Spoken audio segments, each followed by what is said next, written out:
trazer aqui o Carlos Mink e já vou... Bem-vindo, Mink. Como é que vai? Tudo bem? Resistindo com dignidade, apesar das baixarias que a gente tem que enfrentar a cada santo dia. É verdade. É verdade. Hoje já falamos de algumas por aqui. Meu Deus do céu. Hoje, na Assembleia, foi um show de baixaria, viu?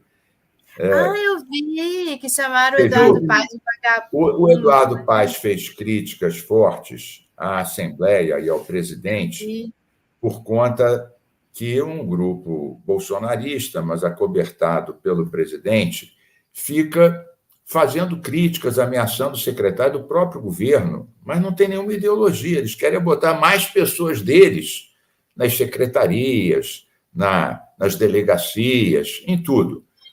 E hoje o presidente deu um piti, inclusive com insinuações sexuais, de caráter, chamando para porrada. Olha, você não imagina a baixaria que foi aquilo.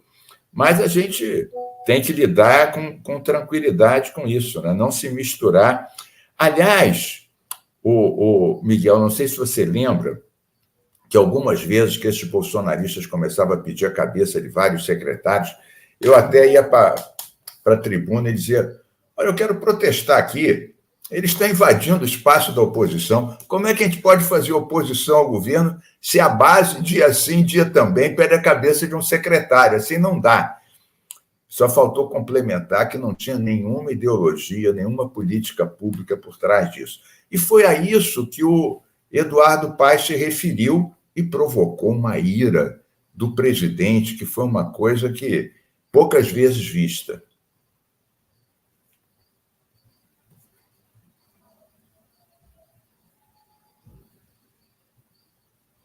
Miguel, estou impossibilitada aqui de falar. Agora estou, porque a minha cachorrinha estava aqui se manifestando. Mas eu acompanhei isso também, viu, o Mink? Foi impressionante, né? Impressionante. É completamente absurda esse momento lá hoje na Assembleia. Mas a gente pode trazer para ti também alguns outros temas nacionais? Claro, vamos lá. Hoje a gente trouxe aqui o Datafolha, que saiu hoje. Saiu o Datafolha, saiu várias capitais, né? BH e também São Paulo. Deixa eu te dar aqui os números certinhos que saíram para São Paulo. Foi Nunes, deixa eu só confirmar aqui, 55, Miguel, é isso. Nunes, 55%, e Guilherme Boulos, 33%. Hoje também, por falar em baixaria, teve uma entrevista com o Boulos, que seria um debate, né, na Globo. E o Nunes não apareceu. O Nunes não apareceu e foi, assim, uma bateria, assim, foi uma pancadaria, para falar a verdade, contra o Boulos, Globo versus Boulos. Então, eu queria ouvir seu comentário sobre o que você acha dessa disputa em São Paulo. Olha, eu estou muito preocupado, não só em São Paulo, mas em outras capitais que não saíram ainda os resultados. O único resultado que eu achei assim, um pouquinho mais promissor foi em Belo Horizonte, o Fuad, que é do PSD, à frente do candidato apoiado pelo Bolsonaro. Belo Horizonte é uma cidade importante. Sim. E lá a esquerda, que não correu muito bem, ela está apoiando o Fuad, ligado também ao presidente do Senado e é da base do governo Lula. Então, aí está bem. Agora, São Paulo é uma pedreira. É uma pedreira porque eles vão jogar com conservadorismo, com as pautas comportamentais, com o passado aguerrido do Boulos e jogar com a rejeição, né? É o que fizeram aqui contra o Marcelo Freixo, que levou à eleição em primeiro turno desse governador que está se demonstrando um desastre ecológico de grandes dimensões. Então, Ana e Miguel, eu estou apreensivo, acho que pode virar, claro, cada eleição é uma, né? Não começou lá o tempo de TV, vai haver apoios, o Lula vai entrar mais, a Marta vai entrar mais, ela entrou pouco no primeiro turno e é uma pessoa que tem uma memória bacana, né? Os céus que ela criou lá, na educação em vários bairros, mas é pedreira, é pedreira. Agora, a reflexão, e eu deixo aqui, mas para a gente desenvolver mais adiante, esse conservadorismo, quer dizer, houve uma guinada para a direita e para o centro-direita e para o centro. A esquerda até que melhorou um pouquinho, se você for ver as prefeituras do PT em relação a 2020, deu uma melhoradinha, do PSB, que é o meu partido, também deu uma melhoradinha, mas, no geral, você tem o centro e o centrão avassaladores, né? O PSD, o MDB, cada um com mais de 800 prefeituras. O Bolsonaro, o partido dele, PL, disse que ia conquistar 1.500, conquistou 500. Quer dizer, também não foi nada de especial, mas está em 9 no segundo turno em capitais, e em vários deles disparado na frente. Então, a gente tem que pensar mais um pouco como é que o nosso eleitorado do país foi mais ainda para a direita. E como é que nós, da esquerda, não estamos conseguindo renovar nossos quadros, não estamos conseguindo renovar o nosso discurso. Aquela ideia, né, de 30 anos atrás, de classe trabalhadora em relação a patronato, isso aí esquece. Hoje em dia, até o sujeito do Uber se considera um patrão individual, coitado, é super explorado. Hoje mesmo, na Assembleia, a gente votou um projeto para não haver tanta exploração nos entregadores, né? Porque obrigam-os, e a lei não permite, os entregadores a subir com a pizza no andar, só falta obrigar ele a botar a pizza no micro-ondas, né? Essa turma vai explorando quanto pode, sobretudo, e esses setores todos se consideram, não se identificam com a questão coletiva. Por isso que aquelas questões do Marçal fazem sucesso, a saída individual, né? A ideologia da prosperidade. É claro que a gente não tem que embarcar nessa situação, mas temos que pensar mais nisso, economia criativa, apoiar o empreendedorismo, claro, por que não? Mais ainda, um empreendedorismo responsável e sustentável. A gente vai chegar lá, mas a gente não pode apenas culpar um candidato ou uma mídia disso. Nós temos que avançar. A esquerda tem que repensar, avançar, porque nós estamos levando pancada. Agora é bom, e com isso encerro esse comentário, não fazer uma injunção direta disso para 2026. Em 2020, o PT não ganhou nenhuma prefeitura de capital. E o Lula foi eleito em 2022. Então, a gente também não pode fazer uma linha direta entre uma coisa e outra, até porque saiu uma matéria no jornal muito fundamentada, uma brutal reeleição de prefeitos, a maioria dos quais alimentados com emendas PIX. Então, há uma relação desse empoderamento do Congresso, dos partidos, sobretudo de centro, de direita, e esse desvirtuamento do orçamento, essa parcela que eles pegam e põem da forma que quiserem, sem prestar contas, não há precedente em nenhum país. Ainda bem que o nosso camarada ministro Flávio Dino deu um freio de arrumação nessas emendas PIX. Muito bem, Mink. Você já mencionou aí o avanço do PSB. Eu queria só falar um pouquinho aí do seu partido. O PSB ele conquistou, né, mais uma vez Recife. Foi um desempenho muito impressionante do João Campos em Recife. Eu acho que, diante desses desafios que você mencionou, é importante a gente ver onde deu certo, né? Porque é um farol para a gente repetir esses exemplos. Se todo prefeito de esquerda tivesse a votação do João Campos, não teria problema. Ele ganhou com quanto? 80% de votos. Foi um espetáculo. E no Ceará também o PSB se tornou o partido com o maior número de prefeituras do Ceará. Né? Então, como é que você avalia essas vitórias do PSB? Qual o papel do PSB vai jogar daqui para frente? Olha, o PSB acabou sendo o partido de esquerda ou centro-esquerda com mais prefeituras conquistadas até agora. Agora, isso está restrito principalmente a 4 estados.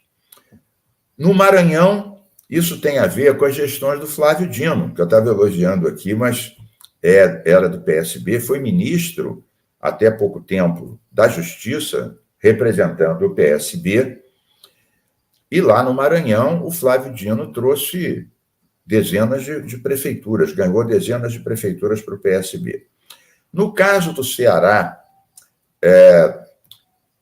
o Cid Gomes, irmão do Ciro, veio para o PSB e trouxe também umas 30, 40 prefeituras.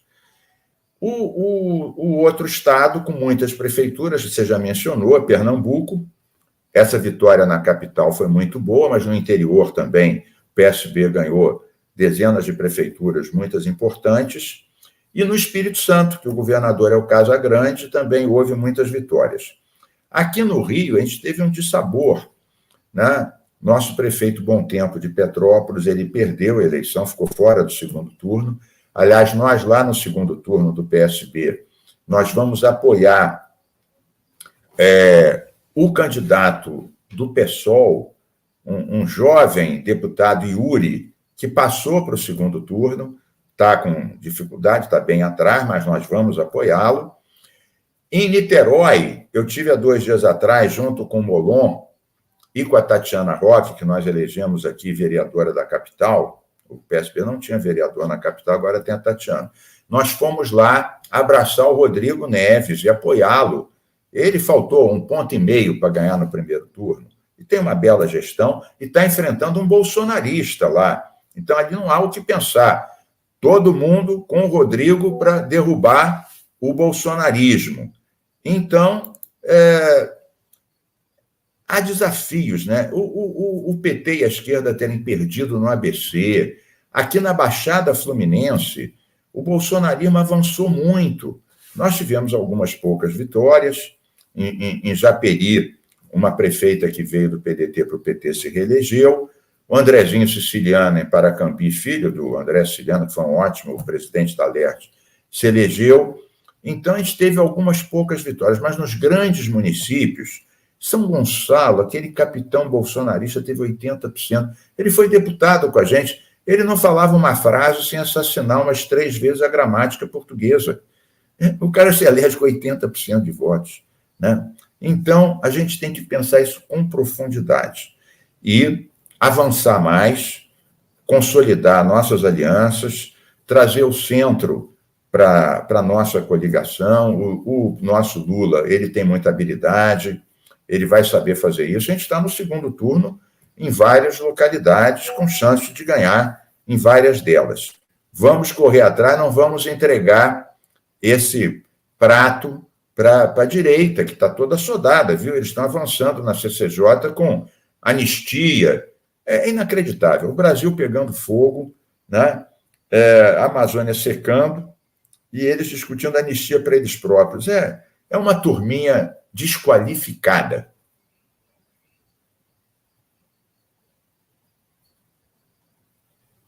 Eu queria te fazer uma outra pergunta, Mink, sobre a gente trouxe aqui uns dados de vereadores, principalmente eleitos, com a pauta ambiental, ou seja, parece que triplicou o número de parlamentares eleitos nessa eleição. Deixa eu ver, estou procurando aqui os dados.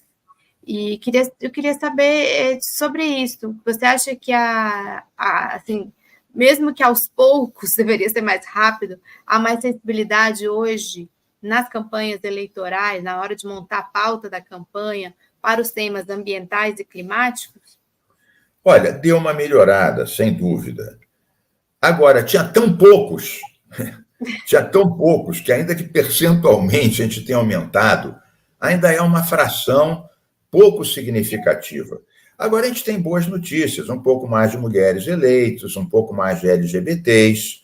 O MST elegeu vários vereadores, eles pela primeira vez fizeram uma campanha com a sigla MST, dentro de vários partidos da esquerda, sobretudo o PT, mas não só o PT, e elegeram vários pelo Brasil afora. Agora, a questão ambiental, visto o que está acontecendo com o mundo e o que está acontecendo com o Brasil, vamos ver que nas grandes campanhas das capitais esse tema acabou passando batido. Olha o caso de Porto Alegre. Aquele prefeito que tem culpa no cartório, que não tomou as medidas, quase ganha em primeiro turno.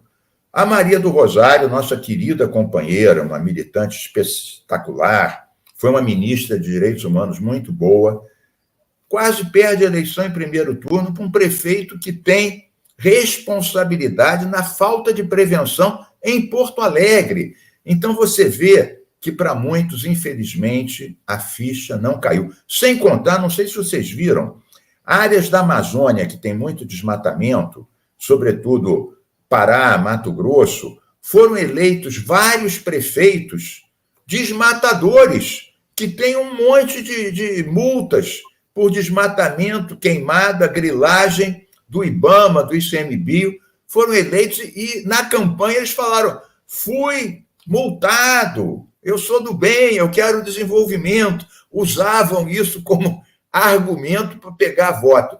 Então você vê que a situação é difícil, mas a gente tem que resistir com dignidade, enfrentar o bom debate, sem cadeirada, sem insulto, mas se aproximando as questões do povo, como ele vive, como ele pensa, que não é o modelo que a esquerda tinha de 30 anos atrás.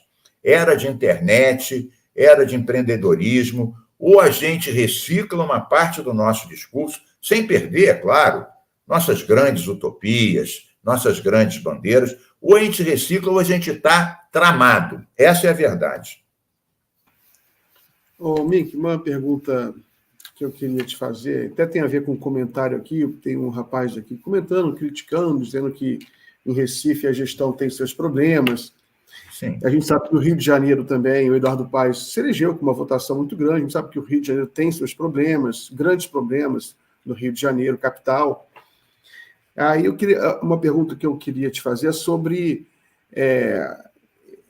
esse monitoramento do cidadão em relação à prefeitura, porque o cidadão ele vota num prefeito, mas isso não quer dizer, evidentemente, que ele dá carta branca para ele. Isso, às vezes, as pessoas se confundem. Elas acham que o fato da pessoa votar no Eduardo Paes ou no João Campos, mesmo que essas votações muito boas, não quer dizer que a pessoa está passando pano para tudo que acontece na cidade.